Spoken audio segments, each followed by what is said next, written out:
So we're going to go ahead and go over questions 1 through 20 on our spinal test. And if something's not clear, feel free to email either me or Emily, so y'all's TAs, if y'all have any questions. So the first question asks for production complementarity examples. And if we're just going to go through the answer choices, we have this F1 York Landrace sows. And since both of those are very maternal breeds, we're going to turn around and breed it to a Duroc boar, which is a terminal breed. So that is an example of production system complementarity. The next one, we have these Angus Hereford F1s that we're going to breed to Angus bull. And going back to the first one, the Duroc complements the terminal aspect of the Duroc complements the York and Landrace. But here we have an Angus complementing an Angus Hereford F1. So that's not an example of production system complementarity due to the fact that there is Angus or another maternal breed in the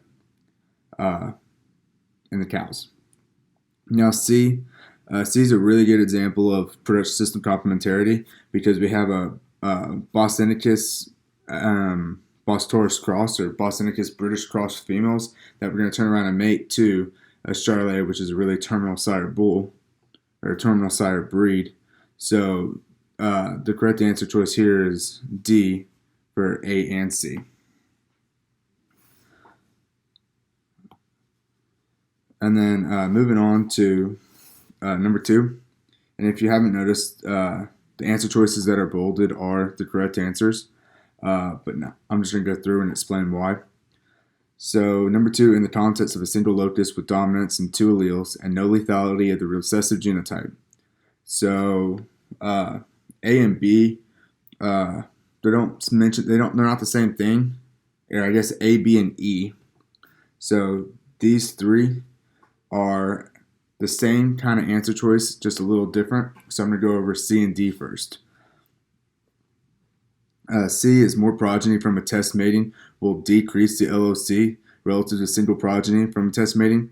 So that's false. We know that because the more progeny you have, you increase your LOC. For D, more test mates in a progeny will reduce the power of detection of carriers. That's false too. You would increase the power. So now let's look at A, B, and E.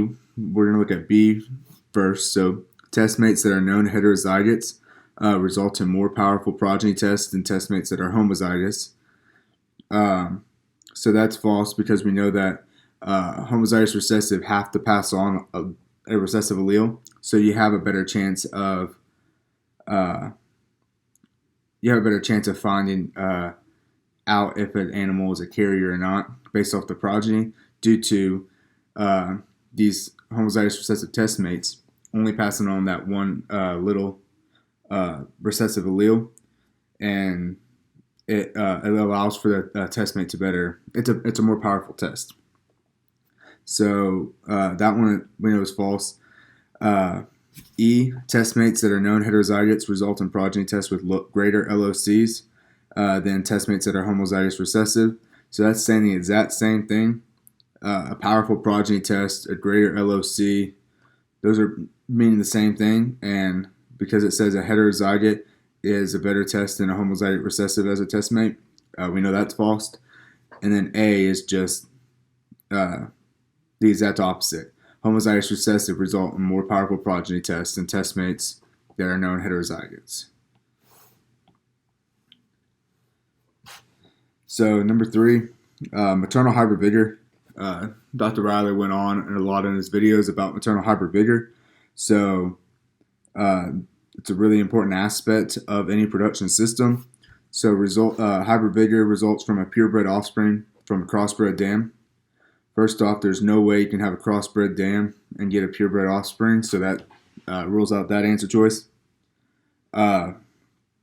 C says only influences growth characteristics in offspring. No, because maternal hybrid vigor influences tons of different characteristics in the offspring, not just growth.